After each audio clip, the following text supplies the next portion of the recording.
할렐루야. 드디어 오랫동안 기다리던 우리 지축능력교회 성전 건축 준공 승인이 확정이 되었습니다. 건축을 시작할 때 사실 저희가 워낙 없이 시작을 했습니다. 그래서 이렇게 물질 문제로 염려와 또 걱정이 있었지만 우리 모두 하나님의 도우심과 또 성도님들의 사랑과 협력에 힘입어 성전 건축을 1차적으로 잘 마무리하게 됐습니다. 작년 2월 달에 기공 예배를 드려서 건축을 시작을 했는데 해를 넘어서 2021년 1월 달에 사용 승인이 났으니 장작 11개월이 걸렸습니다. 생각보다 너무나 오래 걸려서 애를 그동안 많이 먹었지만 어쨌든 기다림의 시간만큼 기쁘고 감사한 마음이 여러분 가득합니다. 이제 화장실 공사 같은 일부 추가 공사를 진행하면 올 상반기 안에는 전체 완공을 마무리하고 입당 예배를 드릴 수 있지 않을까 이렇게 예상을 하고 있습니다. 그런데 이것은 저의 예상이고 솔직히 내일 일은 난 몰라요입니다. 당분간 코로나 때문에 어떻게 될지 또 참 이 변수가 많고 더더군다나 올 한 해도 그래서 우리 예배가 정말 정상적으로 드릴 수 있는가조차 불투명한 상황입니다. 여러분, 그러나 분명한 건 저희는 이런 코로나 시국 속에 있는 상황이지만 절대로 여러분 우리 교회는 시간 낭비를 하지 않고 도리어 이 기회에 하나님께서 우리 능력교회의 큰 도약을 위한 기초를 다지는 소중한 시간과 기회로 삼고 앞으로 교회가 추진하는 모든 프로그램 하나하나에 심혈을 기울여서 도약과 부흥을 잘 준비하는 그런 중요한 시간으로 삼겠습니다. 우리 성도님들께서도 지금껏 그리해 주셨듯이 끝까지 우리가 함께 힘을 모아서 우리가 이전에 경험해 보지 못했던 정말 큰 부흥과 놀라운 승리를 바로 이곳 지축동 능력교회에서 우리가 경험했으면 좋겠습니다. 오늘 교회의 현장 예배로 또 각 가정에서 온라인 예배로 참석하신 우리 모든 성도님들 가운데에 시공을 초월한 우리 하나님의 성령의 역사하심으로 말미암아 하나님의 충만한 사랑이 여러분의 마음 가운데 부어지게 되고 또 예수 그리스도의 치료하심과 죽은 자를 살리는 기적의 능력이 말씀을 듣는 모든 성도님들 가운데 함께 하시기를 주님 이름으로 축원하는 것입니다. 한 번은 말씀을 묵상하다가 작년 이맘때에 코로나가 한참 유행세에 접어들 때쯤 우리 성도님들 편에서 왔던 단체 카톡 메시지가 이제 생각이 났습니다. 그래서 다시 한번 그 메시지 생각이 나서 한번 찾아봤는데 이런 글귀가 쓰여 있었습니다. 코로나19 때문에 세상이 무서워하고 있습니다. 그러나 19를 뒤집으면 91로 바꾸고 시편 91편의 말씀을 읽으면 하나님의 약속의 말씀을 들으실 수 있습니다 하면서 시편 91편의 말씀이 전체가 기록이 되어 있는 것을 봤었는데 다시 한번 읽었는데 참 은혜롭더라고요. 천명이 내 왼쪽에서 만명이 내 오른쪽에서 엎드러지나 이 재앙이 내게 가까이 하지 못하리로다. 여러분, 저는 성경 전체를 통틀어서 가장 좋아하는 말씀 중에 하나가 바로 오늘 본문의 시편 91편입니다. 저는 항상 그래서 자기 전에든지 또는 아침에 일어날 때든지 항상 이 말씀으로 하루를 시작을 합니다. 전체가 16절의 말씀인데 전체를 하도 많이 읽어서 이제 아예 암송을 해버렸습니다. 저는 그래서 이 말씀으로 저의 영혼에 말씀의 백신을 맞습니다. 저는 참 이 말씀으로 저의 영혼에 백신을 삼는데 그래서 그런가 얼마 전에 제가 병원에 건강검진을 하러 갔는데 물론 이제 안경을 쓰고 이제 시력 검사를 했습니다만 양쪽 다 이제 교정 시력을 봤는데 얼마가 나왔냐면 2.0이 나왔습니다. 2.0, 2.0. 맨 밑에 것까지 다 보이는 거예요. 이게 어떻게 된 거지? 시간이 지나도 시력이 이렇게 더욱더 좋아져요. 또 이게 피 검사를 했는데 간이고 콜레스테롤이고 한 8, 9가지 항목이 있었는데 죄다 정상이었습니다. 제가 그 수치를 보고 깜짝 놀랐어요. 여러분도 아시다시피 제가 작년에는 우리 정 목사님이랑 맨날 교회 짓는다고 공사판 일꾼들이랑 허구한 날 짱깨만 먹고 지냈습니다. 그럼에도 불구하고 이런 말씀의 백신 탓인가, 아니면 하나님 아버지의 집을 짓는다고 특별한 보너스를 주셨나, 참 이렇게 하나님의 특별한 보호의 은혜, 건강의 은혜를 누리고 있습니다. 사랑하는 성도 여러분, 여러분도 지금 바로 이때야말로 시편 91편을 여러분의 말씀으로 삼아 여러분의 영혼의 방패이자 여러분의 영혼의 백신으로 삼으셔서 주님의 보호의 은혜를 누려야 되는 때인 것입니다. 다행히 여러분, 지금 우리나라가 이제 확진자가 1000명대를 넘어갔던 이 3차 대유행은 꺾인 것으로 당국에서 판단을 하고 있습니다만, 여러분 지금 우리가 방심할 수 없습니다. 왜냐하면은 앞으로 또 어떤 나라에서 어떤 희한한 종류의 변종 바이러스가 나타날 것인지, 또 그로 인해서 온 세상과 우리나라에 어떤 위기가 또한 도래할 것인지, 또 과연 우리나라에 지금 공급 예정인 여러 종류의 이런 백신들이 과연 우리나라 사람들에게 얼마나 효과적이고 얼마나 또한 안정적인지, 여러분 이 우리가 아무것도 알 수가 없기 때문에, 우리가 이런 험난한 세상 속에 사는 우리가 여러분 지금 가장 필요한 은혜는 무엇이냐? 살아계신 하나님이 저와 여러분의 피난처가 되어주시는 이런 주님의 보호의 은혜가 더욱더 필요하고 절실하게 요구가 되게 되는 것입니다. 이 말씀을 듣는 우리 모든 성도 여러분께 여호와는 나의 피난처, 여러분이 주님의 그 은혜의 주인공들 되시기를 주님 이름으로 축원합니다. 특별히 우리가 이 세상 속에서 하나님의 특별한 보호의 은혜를 필요로 하는 그 이유가 본문 3절에 분명하게 말씀을 하고 있습니다. 우리 3절 말씀 같이 읽도록 하겠습니다. 시작. 이는 그가 너를 새 사냥꾼의 올무에서와 심한 전염병에서 건지실 것임이로다. 아멘. 여러분 이 세상에 무엇이 존재한다고 성경에서 말씀하시느냐?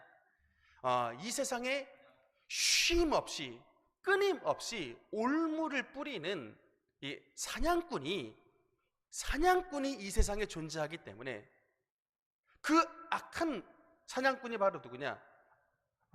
우리의 영혼을 노략질하는 악한 마귀요 사탄인 것입니다. 그 사탄과 마귀라고 하는 사냥꾼이 존재하기 때문에 이 사냥꾼에서 우리를 보호해 주시는 주님의 은혜가 오늘도 여러분 필요한 것입니다. 여러분 저의 노트에는 그간 신앙생활 하면서 경험했던 수많은 사람들을 위해 기도했을 때 나타난 그 환상의 내용들이 여러분 무수히 적혀 있습니다. 사실 여러분 저로 말하자면 예전에 저는 그야말로 영적 세계에 대해서는 관심이 진짜 1도 없는 사람이었습니다. 가령 누가 무당이나 또는 귀신 같은 이야기를 하면요, 속으로 저는 언제나 빈정거렸습니다. 아니 이렇게 과학이 발달하고 이렇게 의학기술이 발달된 이런 시대 속에 살면서도 아직도 그런 무지몽매한 전근대적인 그런 무식한 이야기를 하느냐, 속으로 참 빈정거렸는데, 그러던 제가 참 희한하게 하나님을 인격적으로 만나고 나니까, 그럼 제가 이게 원해서라기보다는 이게 하나님의 영적 세계에 저절로 이게 참 가까이 하게 됐어요. 생각해 보니까 말씀해 보면 하나님은 영이시니 예배하는 자가 영과 진리로 예배할지니라 라는 말씀이 있지 않습니까? 그러니까 우리가 영이신 하나님과 가까이 가니까 하나님의 영적인 세계가 열리게 되는 거예요. 특별히 하나님의 영의 기도인 방언 기도를 많이 하니까 이 방언 기도를 통해 하나님의 영적 세계에 점점점 깊이 들어가게 되는 그런 은혜를 체험했습니다. 그래서 하나님의 영적 세계가 열리니까 여러분 어떤 특징이 나타나느냐? 하나님이 미래사를 미리 보여주세요. 여러분 절대로 무당에게 속아서는 안 되는데, 귀신은 여러분의 과거는 맞춥니다. 여러분의 과거가 어떤 죄를 졌는지, 과거에 어떤 구린 삶을 살았는지, 이런 과거에 여러분의 가정의 형편이 어땠는지 귀신은 과거는 맞춰요. 그러나 귀신은 절대 여러분의 미래를 못 맞춥니다. 그 과거를 아는 것 가지고 미래를 아는 척하는 거지, 절대 귀신은 여러분의 미래를 조종하지 못하고 알 수도 없습니다. 여러분, 미래사는 오직 하나님께 달려있는 것입니다. 근데 여러분, 우리가 하나님의 영을 가까이 하고 하나님의 세계에 가까이 나가면 하나님은 저와 여러분의 미래사까지 보여주십니다.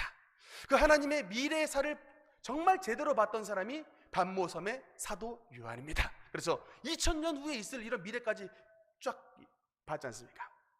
근데 저도 물론 이제 미래사를 볼 때 좋은 것도 봤습니다. 예를 들면 가령 제가 군대 가기 5개월 전이었는데, 저는 사실 제가 입대하는 그 자대를 미리 5개월 전에 봤습니다. 여러분, 진짜 신기해요. 제가 그 군대 가기 5개월 전에 환상 가운데 보는데 갑자기 어떤 군인들이 우통을 벗고 줄을 맞춰가지고 어떤 나무 아래로 막 뛰어가는 모습이 선명하게 영화를 보듯이 보이는 거예요. 이게 도대체 무슨 환상인가 하고 그냥 넘어갔었는데, 5개월 있다가 제가 자대 배치를 받고 아침에 점호를 하러 딱 섰던 그날, 갑자기 당직사관이 다들 상의 탈의! 그러니까 다 이제 우통을 다 벗었어요.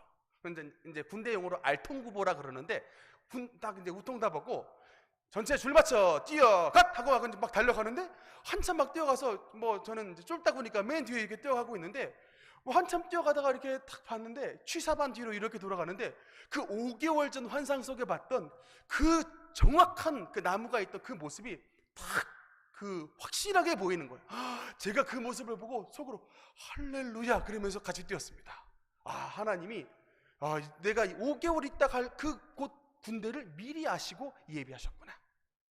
사실 그것 때문에 군 생활 속에 많은 이 환난 가운데서도 참 이게 버틸 수 있는 힘이 있었는데, 이곳에 보내셨으니까 그런 이제 확신을 가지고 믿음을 지켰는데, 물론 이렇게 이제 여러분 좋은 환상도 이게 보였습니다만, 사실은 저의 환상 가운데 참 안 좋은, 또 이렇게 좀 두려운, 걱정스러운 환상들도 사실 많습니다.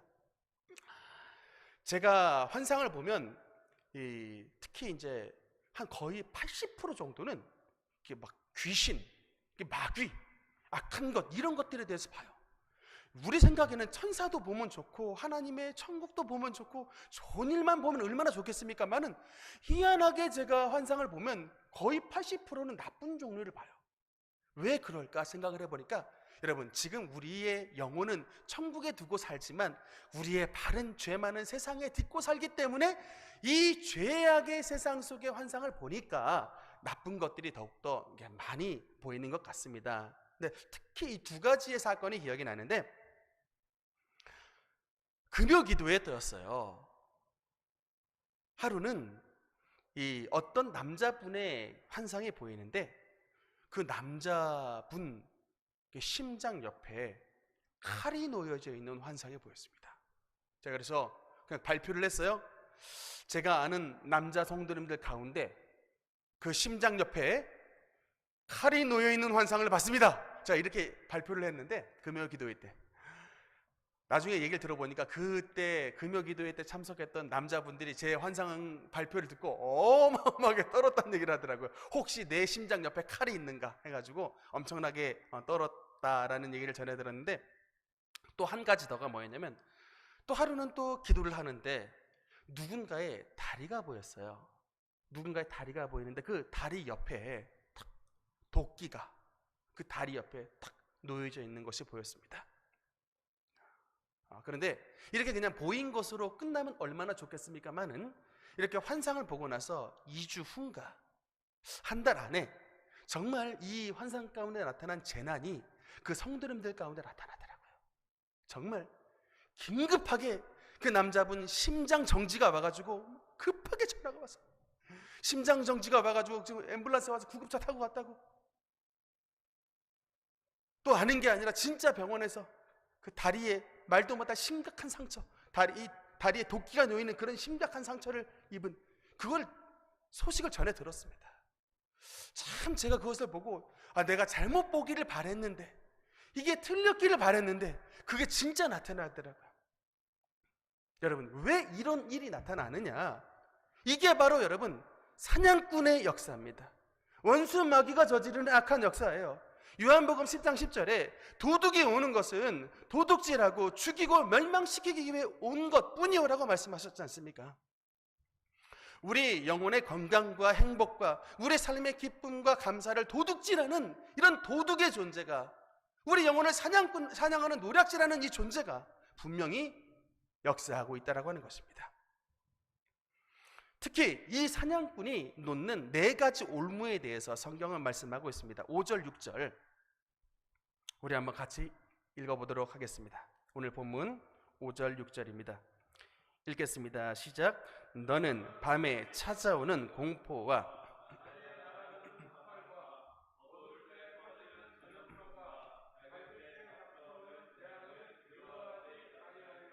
아멘. 이 사냥꾼이 우리의 생명과 우리의 삶의 소중한 것들을 빼앗기 위해 쳐놓아 있는 4가지 종류의 올무. 첫째, 밤에 찾아오는 공포입니다. 사람의 마음속에 역사하는 것이죠. 둘째, 낮에 날아드는 화살과, 이게 바로 전쟁입니다. 이건 나라 가운데 역사하는 것입니다. 셋째, 어두울 때 퍼지는 전염병과, 이건 사회에게 불어닥치는 것입니다. 네 번째, 밝을 때 닥쳐오는 재앙, 이거는 온 사회와 가정 가운데 나타나는 이런 재앙들입니다. 여러분, 현대의 그 심리학적인 용어 가운데 플라시보 효과와 노시보 효과라고 하는 이런 단어들이 있습니다. 여러분 혹시 들어보셨는지 모르겠는데, 이게 이제 여러분 상반된 단어입니다. 특별히 이 노시보 효과라고 하는 것이 뭐냐면, 여러분 이 노시보 효과가 뭐냐, 병이 아닌 것을 병으로 믿었을 때 진짜 그것을 그렇게 믿은 사람들에게 나타나는 그런 그래서 질병이 나타나거나 또는 증상이 더 악화되는 현상을 가리켜서 노시보 효과라고 합니다. 이 노시보라는 말이 라틴어인데 나는 해를 입을 것이다 라는 말이 노시보라래요. 이 라틴어로. 그래서 이게 노시보라고 하는 말이 뭐냐면 나는 해를 입을 것이다 라고 생각하는 그런 마음, 그게 실제로 어떤 삶의 효과로 나타날 때 그게 바로 노시보 효과입니다. 미국에서 실제 일어났던 일인데, 미국의 어떤 인부가 냉동차에 갇혔답니다. 근데 냉동차에 갇힌 그 다음 날에 시체로 발견이 됐는데, 냉동차 안에 내부에는 그 인부가 죽어가면서 썼던 글자가 적혀 있었답니다. 뭐라고 써 있느냐? 나는 점점 얼어가면서 죽어가고 있다. 이렇게 이제 그렇게 적고서 결국 다음 날에 이제 시체로 발견이 됐어요. 놀랍게도 근데 여러분, 정작 그 냉동차의 온도는 냉동기의 고장으로 인해서 실제 온도가 14도였고 내부의 산소도 숨을 쉬기에 충분한 양의 산소가 있었습니다만은, 그런 온도에도 불구하고 사건은 자신이 위험에 처해져 있지 않았지만 그의 머릿속에는 자신이 지금 냉동 창고에 갇혀 얼어 죽게 되었다는 그런 공포로 가득 차게 되자 실제 그 공포에 따라 그 몸에 저체온증이 나타나고, 그리하여 결국에 다음 날에 냉동차의 시체로 발견이 됐다는 보고가 미국에 이렇게 접수가 되고 나타난 거예요. 노시보 효과에 대한 가장 강력한 예입니다. 여러분 뭐예요? 사탄이 우리를 노략질할 때 우리의 마음속에 올무를 놓는다? 공포라고 하는 것입니다. 괜히 까닭없이 드는 그런 두려움과 이런 공포로 말미암아 결국엔 그 공포가 내 생각을 사로잡고 그 사로잡힌 생각 때문에 내 삶에 그것이 나타나게 되는 이 역사, 이건 여러분 그냥 내가 심약해서 나타나는 게 아니라 내 영혼과 생각에 뭐가 역사한다는 거예요? 우리 가게 가운데 뭐가 역사한다는 거예요? 공포라고 하는 악한 마귀의 사냥꾼의 올무가 우리 가정과 우리 생각 가운데 있다는 것을 반증하고 있는 것입니다.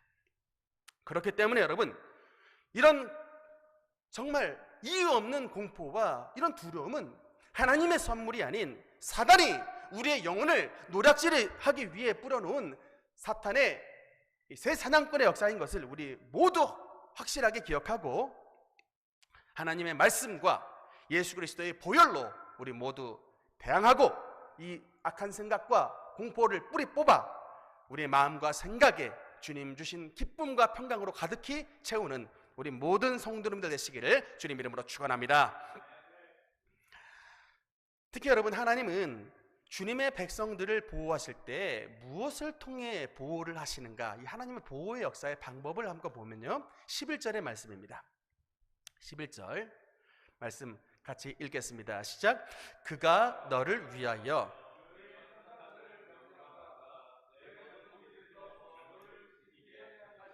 아멘. 무엇을 통해서 역사하신다고요?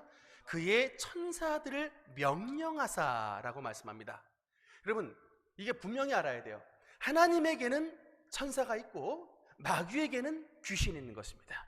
즉, 하나님의 천사들은 하나님의 선한 역할을 하는 것들인 반면 마귀의 귀신들은 마귀의 뜻을 따라, 마귀의 명령을 따라 악한 짓을 하고 있는 것입니다.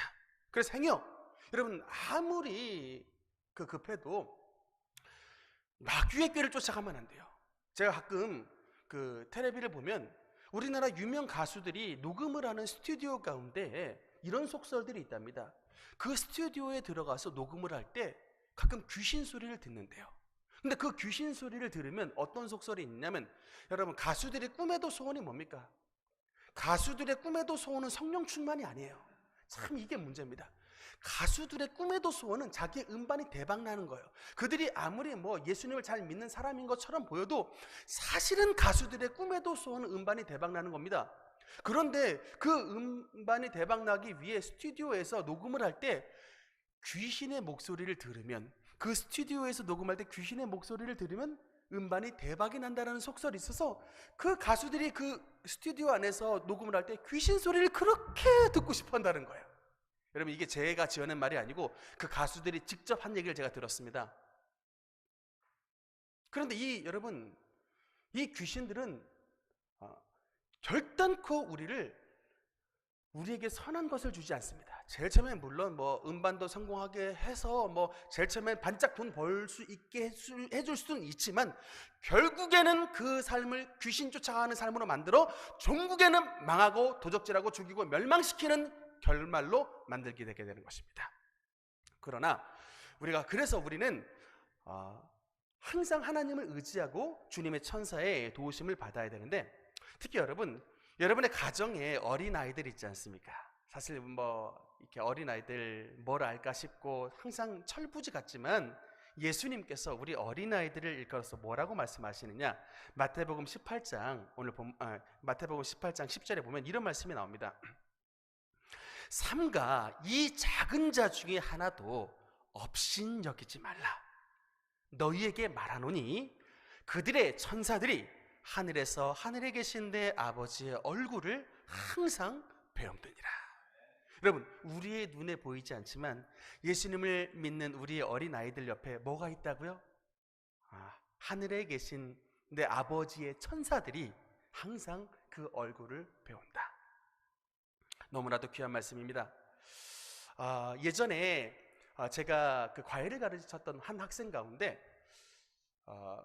참 미술에 소질이 있었던 아이가 있었어요. 그 아이가 근데 공부는 이게 잘 하지 않아가지고 그 부모님이 저에게 이제 부탁을 해가지고 제가 몇 달 동안 우리 집에 살면서 그 아이 이제 밥도 먹이고 공부도 가르치고 해가지고 그렇게 좀 키웠던 적이 있었는데, 제가 대학교를 다니던 시절이어서 학교 갔다 왔는데 이 아이가 저한테 그러는 거예요. 형, 참 제가 오늘 신기한 체험을 했어요. 그래서 어떤 체험을 했는데 했더니, 형은 분명히 이제 학교에 가고 없는데 제가 그때 잠을 자고 있었어요. 그런데 학교 갈 때가 됐는데 안 일어나서 그런지 갑자기 형이 저한테 찾아왔어요. 저한테 딱 와가지고 형의 모습을 봤는데, 형은 분명히 학교 가고 없는데 분명히 얼굴은 형이에요. 청바지를 입었고 형보다 근데 더 잘생겼어. 굉장히 잘생겼고 몸매도 호리호리하고 슬림한데 얼굴이 분명히 형이에요. 그런데 그 참 말로 표현할 수 없는 이 환한 미소를 가지고 저를 이렇게 깨워서, 태연아 일어나 학교 가야지 라고 저를 깨웠는데, 형은 분명히 학교 가고 없는데 형이 나타나서 저를 깨워줬어요 라고 얘기를 했을 때 목소리도 형의 목소리였다고. 제가 그래서 얘가 헛것을 봤나고 제가 참 그렇게 생각을 했다가 나중에 사도행전 10장쯤의 말씀을 봤더니 베드로 사도가 옥에서 놓여서 이제 그 해방이 됐을 때 마가이 다락방에서 기도했던 그때에 성경 구절을 보니까 어떤 그 아이가 베드로의 음성을 들었다라고 막 강력하게 우겼을 때 그의 그 같이 기도했던 무리가 뭐라고 대답을 하냐면 네가 그의 천사의 목소리를 들었다라고 이렇게 말씀이 기록이 되어 있는 것을 봤습니다. 그래서 여러분, 수호 천사는 가끔 어떤 모습으로 나타나냐면 여러분의 형상의 모습으로 나타난다고 저는 생각을 하고 있습니다. 네, 그때의 경험으로 봐서. 그래서 이 도플갱어라는 말이 있잖아요. 영어로 더블 고어입니다. 동시에 간다. 이게 뭐 물론 어떤 사람은 잘못 봤을 수도 있겠지만 이게 그의 천사를 보는 거예요. 우리도 있지만 서목사를 지키는 천사의 모습이 서목사 비슷하게 있는 겁니다. 여러분도 마찬가지입니다. 하나님께서 그만큼 하나님의 각 성도들을 사랑하셔서 여러분의 옆에 지금 여러분의 삶을 지켜주시는 천사를 한 명씩 다 두고 계시다. 얼마나 여러분 큰 은혜입니까? 그 천사가 옆에서 하는 일이 뭐냐? 12절의 말씀, 12절 같이 읽겠습니다. 시작. 그들의 손으로 너를 붙들어 발이 돌에 부딪히지 아니하게 하리로다. 아멘. 그래서 이 천사 역할은 뭐다? 그 천사들의 손으로 너를 붙들어 내 발이 돌에 부딪히지 아니하게 하리로다. 돌에 부딪힌다라고 하는 것은 사고를 뜻합니다. 우리가 운전하다가 교통사고 나는 것, 또 어떤 분들은 지나가다가 뭐 건물이 무너져가지고 깔리는 것, 뭐 붕괴 사고, 자동차 사고, 여러분 얼마나 많은 사고들이 이 세상 가운데 일어나고 있습니까? 많은 하나님의 천사가 같이 하는 분들에게는 마땅히 일어날 사고도 내 발이 돌에 부딪히지 아니하게 하리로다. 운전 가운데서도 우리를 지켜주시고 재난 가운데서도 우리를 당하지 않게 하셔서 하나님의 놀라우신 평강과 보호 속에 삶을 살도록 만들어 주신다라고 하게 되는 것입니다. 그래서 그러면 우리가 어떻게 하나님께서 주신 평강 속에 주님을 피난처로 삼는 신앙생활이 될 수가 있는가? 첫 번째, 우리 14절 말씀 같이 읽겠습니다. 시작. 하나님이 이르시되 그가 나를 사랑한즉 내가 그를 건지리라. 아멘. 여기까지 보겠습니다. 첫 번째, 우리가 하나님을 피난처로 삼을 수 있는 우리의 신앙의 자세 첫 번째는 바로 하나님을 더욱더 사랑하는 자가 되어야 된다라고 하는 것입니다. 잠언 8장에 보면 나를 사랑하는 자들이 나의 사랑을 입으며 나를 간절히 찾는 자가 나를 만날 것이니라 라고 말씀하고 있습니다. 여러분, 여기 하나님을 하나님을 사랑하다의 의미, 나를 사랑한즉 내가 그를 건지리라의 이 사랑의 의미는 원어로 보면 카삭이라는 단어입니다. 영어로 말하면 클링의 의미, 클링. 이 클링의 뜻이 뭐예요? 철썩 달라붙는 것을 뜻하지 않습니까? 주님과의 연합입니다. 우리가 하나님의 존재를 인정하고 하나님과 찰싹 달라붙는 연합된 삶을 살아갈 때 하나님께서 저와 여러분의 삶의 방패와 피난처가 되어주시는 것입니다. 그러면 반대로 하나님이 여러분 어떤 자를 가장 미워하실까? 하나님이 악인을 미워하시는데 여러분 성경에 하나님이 정의하는 악인이 누구일 것 같습니까? 우리의 생각엔 나쁜 짓 많이 하는 것, 이걸 악인으로 생각하기 쉽지만 성경에는 누구를 가리켜서 악인이라고 하냐면 시편 4절 말씀에 우리 한번 같이 읽겠습니다. 시작. 악인은 그의 교만한 얼굴로 말하기를 여호와께서 감찰하시 아니하신다 하며 그의 모든 사상에 하나님이 없다 하나이다. 아멘. 여러분, 악인의 정의가 뭐라고요? 그의 모든 사상에, 그의 모든 생각에 하나님이 없다라고 주장하는 자, 그 자를 성경에 악인이라고 말을 하는 것입니다. 왜 하나님은 이런 자를 악인이라고 가르치냐면 하나님이 없는 삶이 결국 악하기 때문에 그래요. 하나님이 함께하는 삶은, 하나님은 사랑의 하나님이시기 때문에 우리를 사랑과 선으로 인도하십니다만 하나님이 없는 삶은 여러분 결국 그 자체가 악인 것입니다. 여러분 지금 존재하는 나라들 가운데 소련, 러시아, 또 중국, 북한 이 나라의 특징은 뭡니까? 바로 이제 사회주의 국가라고 하는 것입니다. 그 사회주의 국가의 그 이념책을 썼던 사람이 이제 마르크스라고 하는 사람이 유대인입니다. 마르크스라고 하는 사람인데 자본론이라고 하는 책을 썼어요. 그런데 이 마르크스가 자본론 이 책을 쓴 다음에 책을 이제 헌사를 하는데, 여러분 이 책을 누구에게 헌사한 줄 아십니까? 자기가 자본론을 기록하고 난 다음 당신 덕분에 이 책을 썼습니다라고 헌사한 사람이 있는데, 그걸 누구에게 헌사했냐면 종의 기원을 썼던 찰스 다윈에게 마르크스가 헌사를 했습니다. 여러분 이 말이 뭐예요? 당신의 종의 기원, 즉 지나온 사상 덕분에 내가 이 사회주의 이론, 사회주의 책을 마무리 짓게 됐습니다. 그러니까 우리는 뿌리가 같은 사상이라는 거예요. 여러분 찰스 다윈이 아버지가 목사인 것도 여러분 혹시 아십니까? 목사님의 아들이 창조론을 전적으로 부인하고 우리는 적자생존의 이 종의 기원, 우린 이 진화를 거쳐서 존재한 자들이라고 하는 이런 책을 썼습니다. 그러니까 진짜 여러분 문제는 신앙 잃어버린 목사님 자식들이 사실 참 세상을 문제 많이 일으켜요. 우리 그 신은 죽었다라고 주장했던 니체도 목사님 아들이었습니다. 참 이게가 참 문제예요. 근데 찰스 다윈이 이런 책을 쓸 때에 결국 그가 이런 사회주의 이론으로 연결될지는 몰랐겠습니다만은, 여러분 사회주의 혁명으로 말미암아 중국에 공산혁명이 일어났을 때 마오쩌둥이 자기의 동족을 몇 명 죽인 줄 아십니까? 7천만 명을 죽였어요. 또 러시아에, 소련에 사회주의 혁명이 일어났을 때 스탈린이 자기의 동족을 몇 명 죽인 줄 아십니까? 2천만에서 3천만 명을 죽였어요. 3천 명이 아니고 2천만에서 3천만 명을 죽이고, 마오쩌둥도 7천만 명을 죽이고, 결국 그 사상이 또 북한으로 들어가 북한 지금 수많은 우리 동족들 인민들의 수도 셀 수도 없어요. 수많은 사람들이 그 사회주의 사상으로 말미암아 오늘도 아오지 탄광에서 고생을 하고 형장의 이슬로 사라지고 있는 이런 형국이 나타나게 되는 것입니다. 여러분 악의 출발점이 뭐예요? 하나님은 없다라고 말했던 그런 무신론 사상, 진화론 사상이 결국 출발이 되어 이 세상에 이런 수많은 악의 열매가 맺혀지게 됐던 것입니다.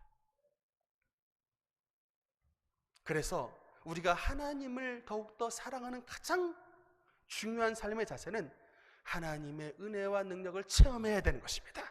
하나님의 은혜를 체험해야 하나님을 부인하지 않게 되는 것입니다. 여러분 기독교는 체험의 종교지 이론의 종교가 아닙니다. 우리 오늘날 기독교가 자꾸 이 신신학을 추구하고 학문을 추구하다 보니까 신학이 이런 신학을 추구하다 보니 이런 것을 추구했던 영국이나 독일 같은 나라들이 신학이 다 무너지고 교회가 문 닫는 거예요.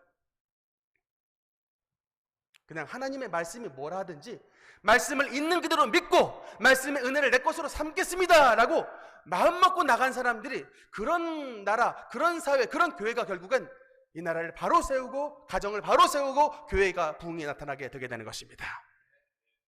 두 번째, 주님을 피난처로 삼는 두 번째 자세는 바로 뭐냐면 14절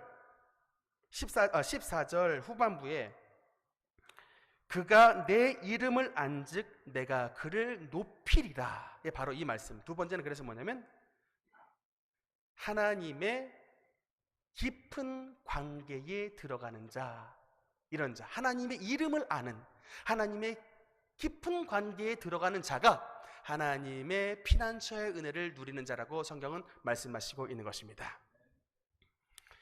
여러분 그 김춘수 선생님이 썼던 시 가운데 꽃이라고 하는 시가 있습니다. 여러분 아마 학창시절에 한 번씩 읽어봤을 때 이렇게 시작을 하죠.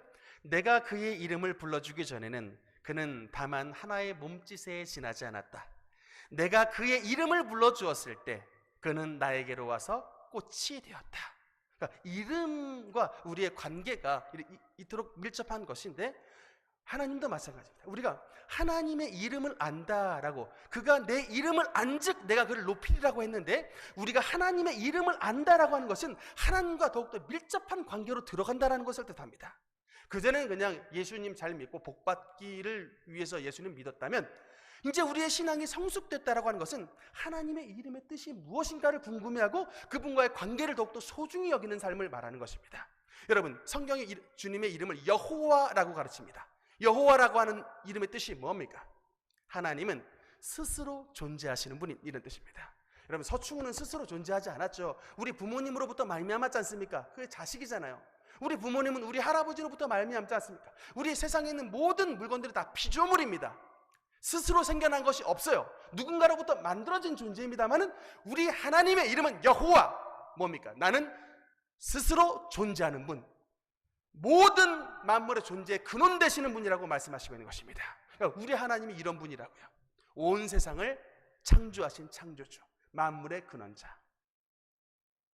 그래서 여러분, 우리가 하나님의 이름을 안다라고 하는 것은 그의 하나님과의 관계가 더욱더 밀접하게 되는 것이고, 그 밀접하게 되기 위해서 우리가 가장 반드시 거쳐야 되는 과정이 뭐냐면 우리의 죄를 없이 해야 되게 되는 것입니다. 항상 회개에 합당한 열매를 맺는 삶을 살아가야 되는 것이 저와 여러분의 자세입니다.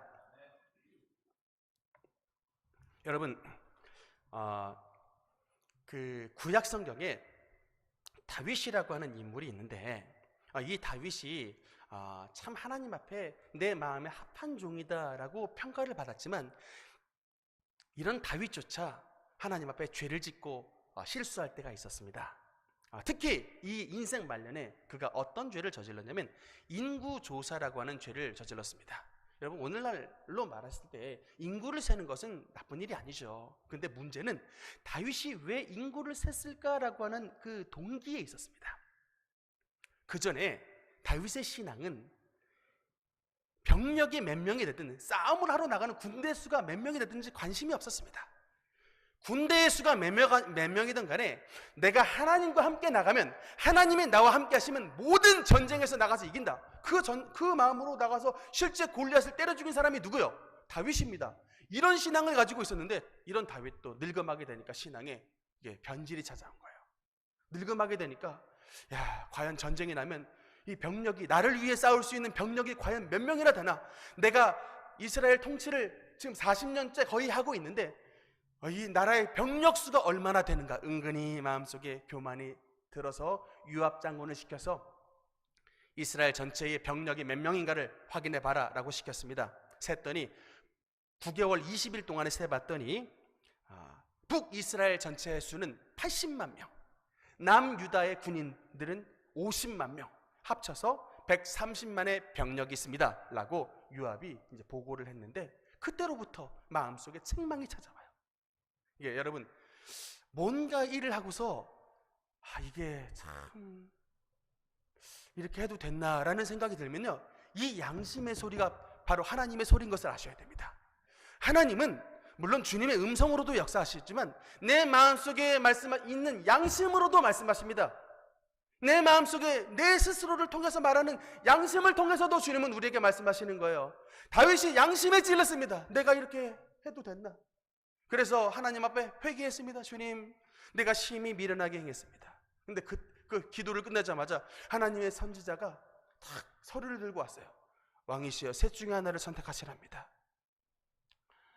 왕이시여, 7년간 나라에 기근이 있겠습니까? 아니면 석 달간, 주님, 석 달간 이 땅에 반역이 나타나서 왕이 석 달간 대적에게 쫓기겠습니까? 아니면 3일간 역병이 나겠습니까? 그때의 다윗의 대답이, 내가 사람의 손에 빠지지 않고 하나님의 손에 빠지겠습니다. 그건 무슨 말이냐면, 하나님 3일간 역병을 당하는 것으로 선택하겠습니다 했는데, 그 3일간의 역병의 결과가 어떻게 나타났습니까? 이스라엘의 7만 명의 사람이 역병으로 말미암아 죽었다라고 기록을 하고 있습니다. 그런데 여러분, 이때 이 7만 명의 사람이 죽었을 때 다윗의 기도가 어떻게 기도를 하냐면, 참 이걸 좀 놀랐습니다. 이렇게 말씀이 나왔어요. 다윗이 백성을 치는 천사를 보고 곧 여호와께 아뢰어 이르되, 나는 범죄하였고 악을 행하였거니와 이 양무리는 무엇을 행하였나이까? 청하건대 주의 손으로 나와 내 아버지의 집을 치소서. 여러분, 왕이 하나님 앞에 기도하기를, 백성들 죽이지 마시고 하나님 나를 죽여주십시오. 여러분, 지금 이 재난으로 말미암아 이미 백성들은 7만 명이 죽었습니다. 이 기도를 했다는 것은 실제로 자기도 그 7만 명 안에 들어가겠다는 것을 뜻합니다. 여러분, 이런 기도 하실 수 있겠어요? 내가 저 7만 명 안에 나도 같이 죽겠습니다 라는 기도를 여러분 진짜 드릴 수 있겠냐고요. 저는 이 다윗의 위대한 성군의 모습을 여기서 봤습니다. 아, 책임을 지는구나. 진짜 내 죄로 말미암아 백성들이 죽으니 나는 죽고 백성들 살려주옵소서 라고 기도하는 게, 이게 진짜 여러분 죄를 져도 책임 있는 지도자의 자세인 것입니다. 오늘날 대한민국에 여러분 이게 왜 이 꼴이 날까요? 책임 안 지려고 그러니까. 계속 남 탓하잖아요. 그러니까 누구를 비난하자고 하는 말이 아니라, 그럼 우리도 어느 가정의 지도자고 회사의 지도자고 직장의 지도자고 교회의 지도자면, 지도자는 이런 다윗의 자세를 가져야 된다는 거예요. 내가 죽겠습니다 주님, 진짜 나로 말미암아 죄가 나타났으니 내가 죽고 대신에 불쌍한 약물이 살려주옵소서. 이게 진짜 회개하는 자세라는 거예요. 여러분, 근데 이 다윗의 고백을 들었을 때 주님의 솔루션이 나타납니다. 17절의 말씀 같이 한번 여기 읽겠습니다. 시작. 이날에 갓이 다윗에게 이르러 그에게 아뢰되 올라가서 여부스 사람 아라우나의 타작마당에서 여호와를 위하여 제단을 쌓으소서. 25절. 그곳에서 여호와를 위하여 제단을 쌓고 번제와 화목제를 드렸더니 이에 여호와께서 그 땅을 위한 기도를 들으시매 이스라엘에게 내리는 재앙이 그쳤더라. 할렐루야. 여러분, 이게 바로 회개의 자세입니다. 자신의 잘못을 인정하고 잘못에 대한 책임을 지고 그 대가를 지불하는 것. 잘못도 인정 안 하고 책임도 안 지고 대가도 지불 안 하려고 하는 것이 오늘날 수많은 사람들의 기독교인들의 자세입니다. 이거 하나님이, 예수 그리스도의 십자가의 은혜를 무슨 자기 죄를 씻는 하나의 지우개로 여겨요. 잘못했으니 또 그냥 떼기 나와가지고 주님 잘못했습니다 그리고 끝내버리는. 여러분, 이게 회개, 절대 회개가 아니에요. 그건 후회지. 여러분, 회개와 후회는 다른 것입니다. 그건 잘못했습니다라고 말하는 건 그냥 후회예요. 여러분, 회개는 자신의 죄를 인정하고 그 죄에 대한 책임을 지고 그에 대한 대가를 지불하는 것입니다. 그래서 다시는 그 죄를 짓지 않고 돌이키는 것, 이게 바로 주님께서 원하시는 회개의 자세입니다. 이런 회개를 가질 때 우리가 주님과 더욱더 친밀하게 되고 그런 자를 주님께서 환난 날에 피난처로 삼아 주시게 되는 것입니다. 말씀의 결론을 맺겠습니다.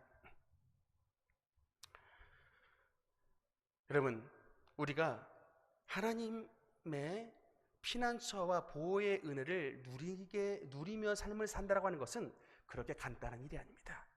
왜냐하면 성경에 나타나 있는 많은 인물들 가운데 다윗처럼 결국엔 죄를 지어도 하나님의 은혜로 마무리가 됐던 인물이 있지만, 반대로 사울처럼 결국에는 회개하지 못하고 결국에는 왕이었지만 하나님의 심판을 받아 형벌로 마무리하는 인생들이 너무나도 많이 있다는 것을 기록하고 있기 때문인 것입니다.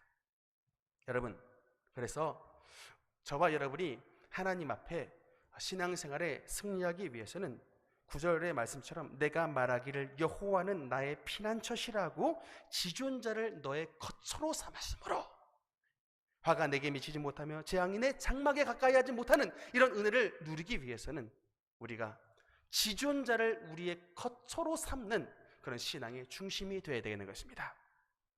지존자를 우리의 거처로 삼는다라고 하는 것은 하나님 제일주의의 삶을 살아가는 것입니다. 항상 여러분 선택의 기로에 놓이는 거예요. 여러분, 우리의 신앙은 언제나 선택입니다. 내가 죄를 지을 것인가 안 지을 것인가, 내가 주일 성수를 할 것인가 안 할 것인가, 내가 11조를 드릴 것인가 안 드릴 것인가, 내가 하나님 앞에 선을 행할 것이냐 눈을 감을 것이냐, 언제나 선택의 순간이 우리 앞에 도래합니다. 이 선택의 순간에 물질보다 주일 성수를 택하고 죄보다 하나님의 의를 택하고 이런 하나님의 믿음을 선택하는 자가 내가 여호와는 나의 피난처시라고 지존자를 너의 거처로 삼는 하나님 제일주의의 신앙이 되게 되는 것입니다. 사탄은 오늘도 역사하여 하나님보다 다른 것들을 더욱더 크게 만들고 있습니다.